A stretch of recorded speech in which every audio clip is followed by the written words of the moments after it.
Hi everyone, thank you so much for joining us here today at the Autism Summit. My name is Lindsay, and I was diagnosed with autism at 11 years old. It is a pleasure to be here with you all today. Thank you so much for taking time out of your day to learn more about autism acceptance. Autism is so important to me because I know what it felt like to be diagnosed as a child. But no matter when you were diagnosed, your life still has meaning, and never forget that you can achieve anything that you set your mind towards. From why me to how can I inspire someone else? Hi everyone, I'm so excited. If you had met me years ago, you would have met someone who constantly asked one question. Why me? Why did I have autism? Why did life seem harder for me than it did for everyone else? Why did I always feel like I was behind? For a long time, those questions consumed me. One of the hardest parts of my autism journey wasn't autism itself. It was comparing my life to everyone else's. I watched people my age reach milestones that seemed to come so much easier for them. Careers, relationships, independence, confidence, living on their own, cooking for themselves, driving. Navigating life which seemed like so much less effort. Meanwhile, I often felt like I was taking the wrong road. If I'm being completely honest, one of the hardest things for me to admit is that I sometimes get jealous of people who don't have autism. I wonder what it would look like to go through life without constantly overthinking social situations, without sensory overload, without anxiety, making everyday tasks feel very overwhelming, without feeling like I have to work twice as hard just to keep up. Living with autism can be exhausting. There are days when it feels overwhelming. There are days when it feels devastating.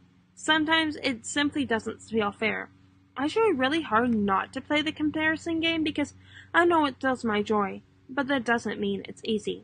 It still hurts. It hurts because I hate feeling different. I hate feeling judged before people even get to know me.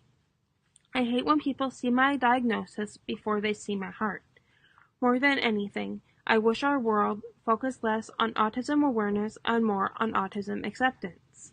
Most people already know autism exists. What many autistic people are still longing for is to be understood, accepted, included, and valued for who they are. There are also parts of living with autism that people don't always see. I've been bullied because I was different. I've been judged because people don't understand me. I've been hurt, I've been misunderstood. I've had people take advantage of my kindness because I tend to believe the best in others. Those experiences leave scars that aren't always visible. Sometimes my own mind becomes my biggest critic. It tells me lies. It tells me I'm less than people who are neurotypical. It tells me I'll never be enough. It tells me I'll always be behind. Even though I know those thoughts aren't true, they can still be difficult to silence. There are also challenges that many people never see. I have to take medication. I have doctor's appointments. There are days when my mental and emotional energy is completely drained before the day has even begun. Employment has also been difficult.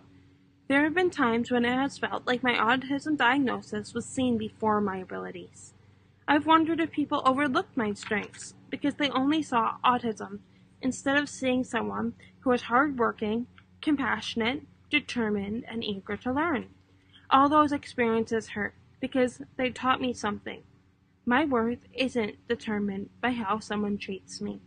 My value isn't determined by a diagnosis, and my potential isn't determined by other people's expectations of me. For a long time, though, I couldn't see that. I focused on everything I couldn't do instead of everything I could do. Living with that mindset was exhausting. Then one day I realized something. I had two choices. I could spend the rest of my life asking, why me?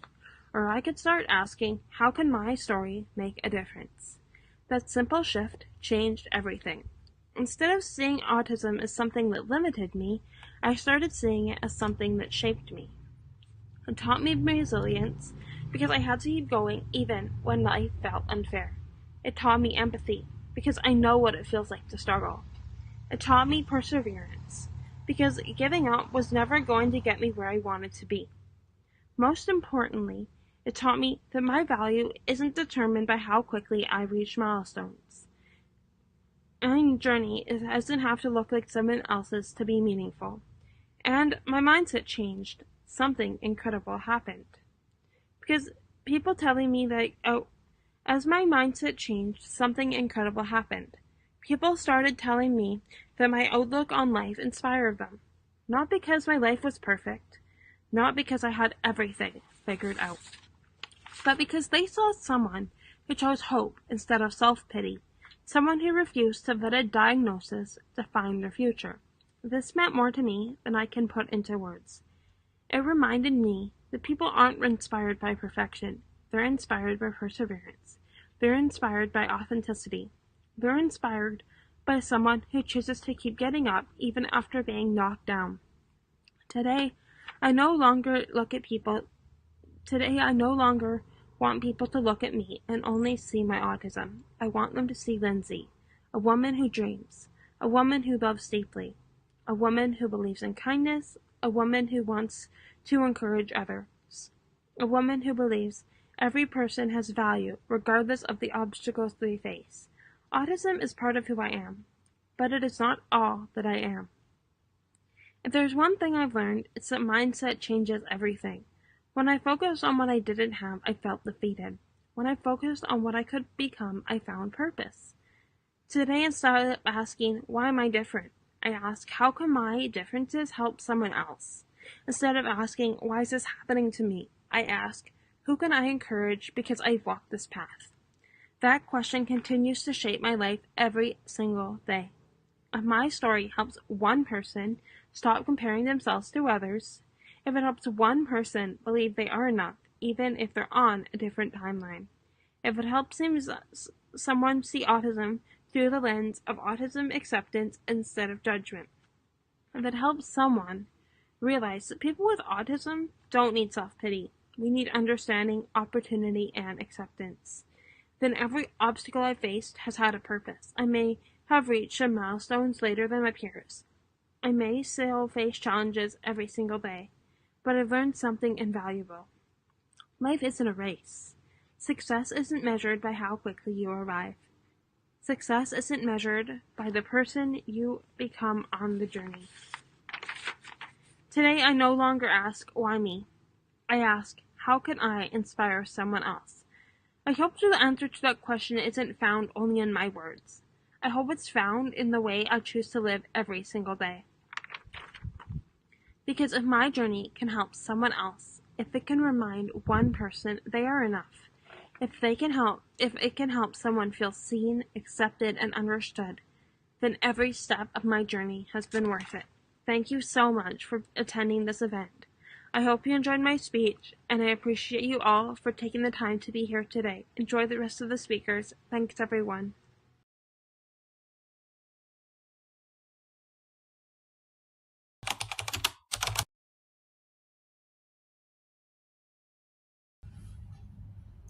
Hello, I'm Tara and I am a speech therapist. I am also a wife and a mom of one little boy.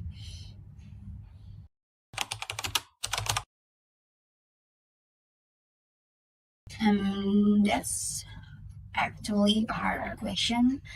I don't think I ever really think about that of me as a person. But if I had to, I say I'm someone who genuinely wants to make a difference in other people's lives. Even though sometimes I feel like I'm not good enough to do that, and there's always a lot of ideas inside my mind, but sometimes I'm waiting for someone to believe in me first, and it's something I want to change. I want to try to live in myself the way God has believed me with a lot of things.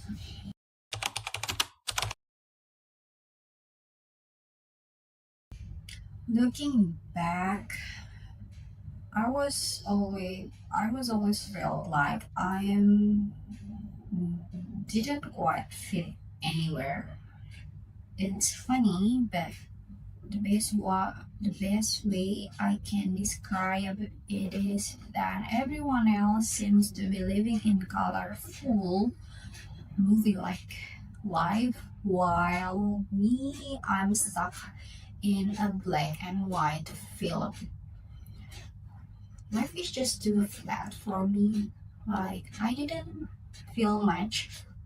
If I'm happy, just happy, that not like getting butterflies in my stomach or something. Or if I'm sad, I'm overly sad sometimes, but they just because I didn't know what I'm feeling. I'm just too overwhelmed with uh, what has been occupying my mind. Yeah, and so I learned to play it safe. I avoided conflict, and I didn't really have my own voices. I just followed what other people thought was best for me because it felt easier that way. And honestly, I thought that was normal because the hardest the hardest part was not understanding my own emotion. People would ask how I felt, but I genuinely didn't know. And that just more or something devastating for me.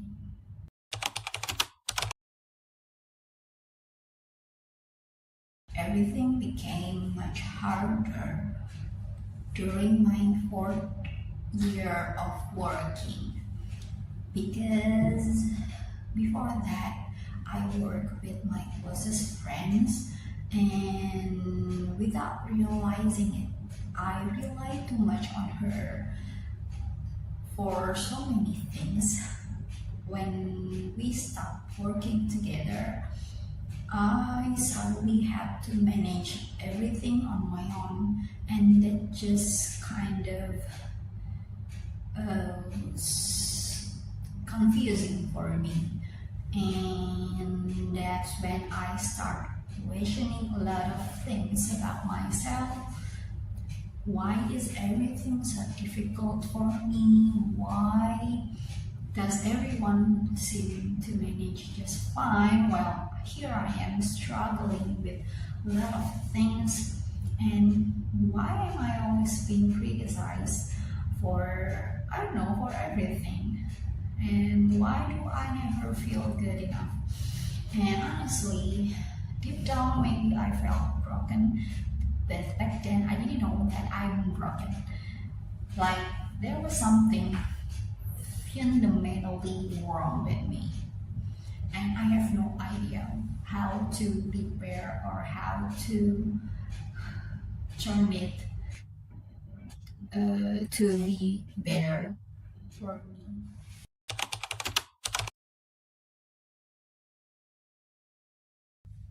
That was probably the hardest season of my life, and I decided to see a psychologist.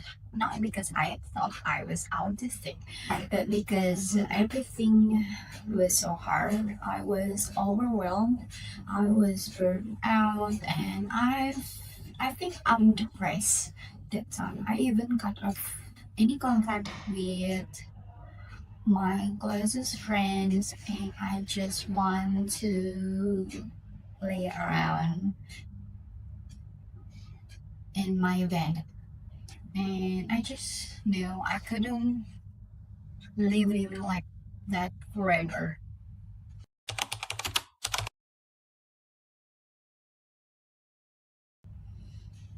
Yes, very clearly, I was just relief. I think that word could that word could describe how I felt that time, and not sadness, not fear, but relief. Because finally, everything just made sense.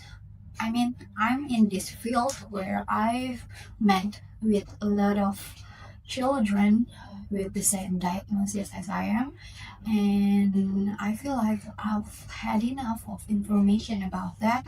And when I discover my own diagnosis, it just kind of relief because I know what I supposed to do, not like before where I have no idea what I should do. And for the first time, I realized that my struggle was real, that all my feelings or my confusion is valid, and I wasn't lazy. Maybe I procrastinate, but I'm not just lazy, and I wasn't making excuse, and I'm not too flat or my life just I'm just dorsal, not because my life was too flat.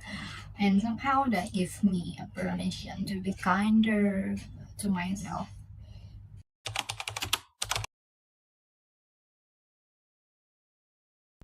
I stopped apologizing for myself or for being myself, and I stopped feeling guilty for the parts of me I always called weird, because I feel like I'm an alien that came to be Earth to, I don't know what to do, and I just feel like I'm out of out of place, and it felt like taking off a mask, the mask that I always wear even when I'm with myself, even when I'm just by myself.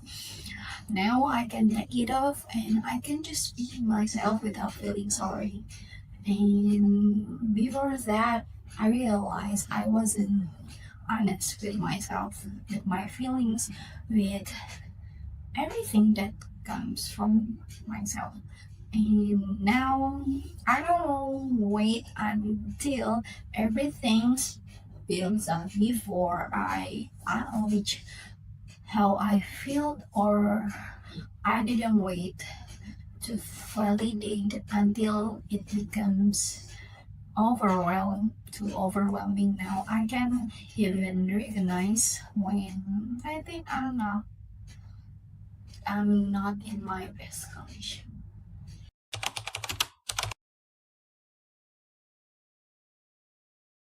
The diagnosis for me wasn't the end. It's actually the beginning for me. And it feels like I can live a life that's um, true to myself. And I finally started to getting to know myself, and I know where to start. Before, when I went to getting to know myself, I didn't know where to start. Like, it doesn't quite feel right. And I learned about my autistic traits and what supported me, what something that made me like dysregulated. And the challenge didn't disappear. There's still a lot of challenges that I face, but now I understand them. And instead of asking what's wrong with me like I always did before, I ask what do I need, what should I do right now to make it better for me, and that's a very different question from came from me.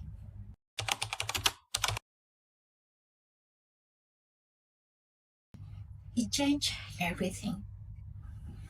Before, I think I was still focused on the goals and like speech goals, therapy goals, progress, and just focusing on how they should improve or what they should improve. And now my first goal is interaction and connection. And like I want to know who the child is before I think about what I want them to do, like I did before.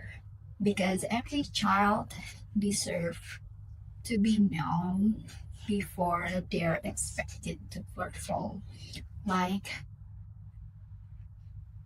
sometimes us as an individual or as an adult, we want to be known, or we want to get to know our soulmate first, right? Before we spill out our dark secret to them. And that's why I want to build trust first. And now I want to be their safe place first before I demand it or asking for asking something from them.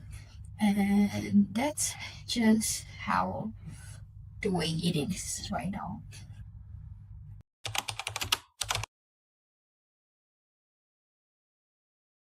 Absolutely. I relate to them in ways I couldn't before. I understand how exhausting the world can feel, how frustrating it is when people misunderstand you. Uh, yeah, that doesn't mean my experience is down as them, but it helps me approach them with so much more empathy than before. Like, I want to know what's bothering them or why, what is something that make them dysregulated or didn't comfortable with me or with therapy in as a whole. And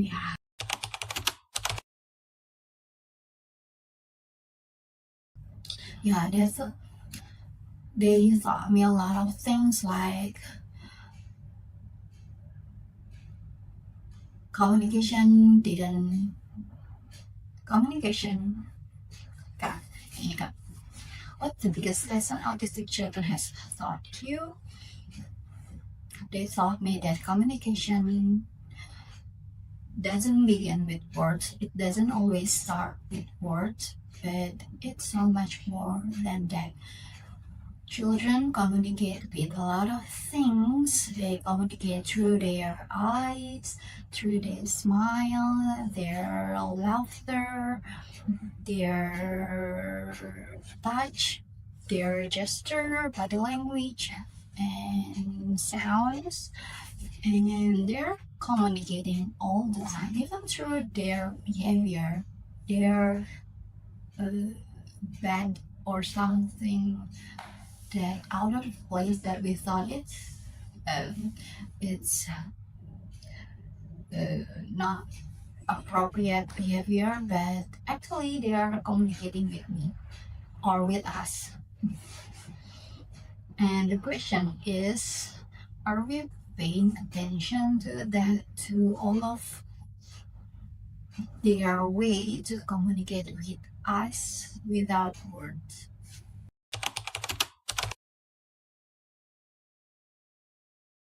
This approach reminds me or remind us that communication starts long before speech comes. And before language, there's interaction, and before interaction, there's relationship. Sometimes there's this invisible pressure for speech therapists to get children talking as quickly as possible. But this approach reminds me that connection comes first, interaction comes first, and when the connection is there, communication has room to grow naturally.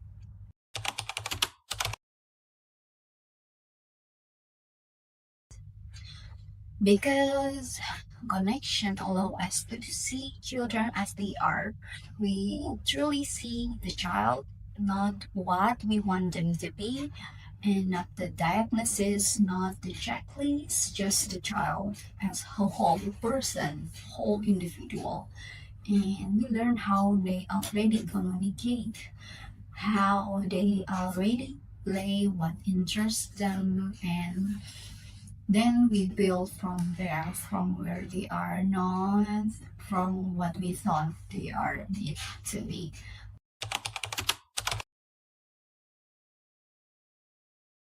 I've seen happen over and over again with so many families when parents stop worrying about everything perfectly and simply start enjoying their interaction with their child.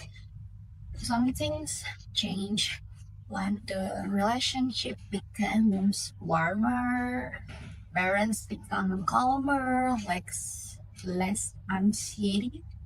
They're just chill. I just come to chill vibes right now, and children become more relaxed.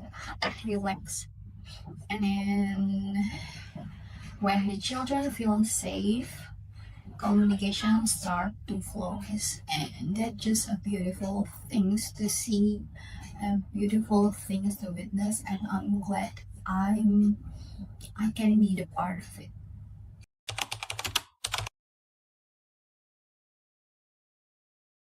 Very much. Connection reminds me that these children are all human beings. They are curious, they are capable, they're trying their best to make sense of the world like us. Sometimes they just need someone who's willing to slow down enough to understand them, to be their partner, to be their friend, not just someone who dictates them what to do and what to think.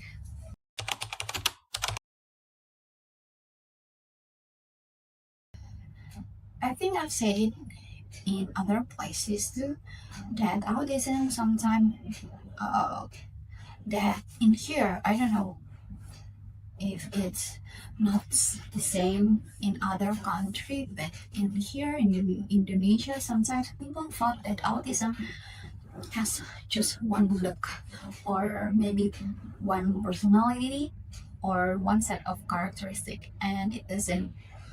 Wow, every autistic person is different, just like every neurotypical person is different. So I don't like it when there's a movie or there's a film about autism or about autistic people that just using the stereotype like mm, autistic people, you don't always dress like that. We can be like this too, but yeah, it's something to work on to be advocated.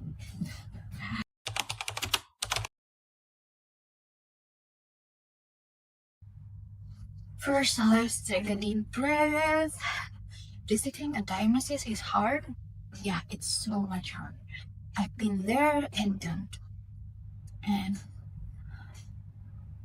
giving yourself a permission to grieve is a must. And the grieving process doesn't always come linear, right? Sometimes we can be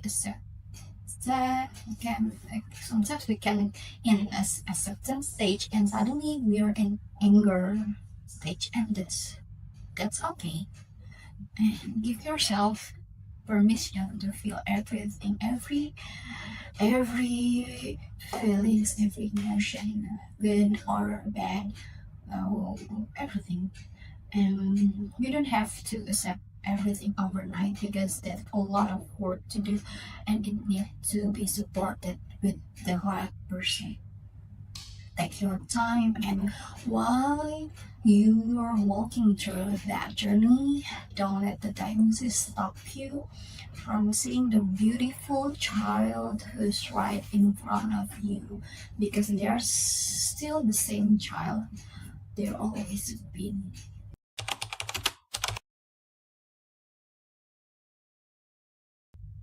I used to believe communication started with words. Now I believe communication started with connection and interaction. And when someone feels understood, safe, connected, when they feel accepted, that's where connection grows. And when connection grows, communication has room to bloom. And as both an autistic adult and speech therapist, that's the greatest lesson children has taught me. That's the thing they always remind me every single day when I work. And I hope it's something we can all carry with us, that be gentle to ourselves, be gentle to our other people, and let's connect more with our child and our surrounding.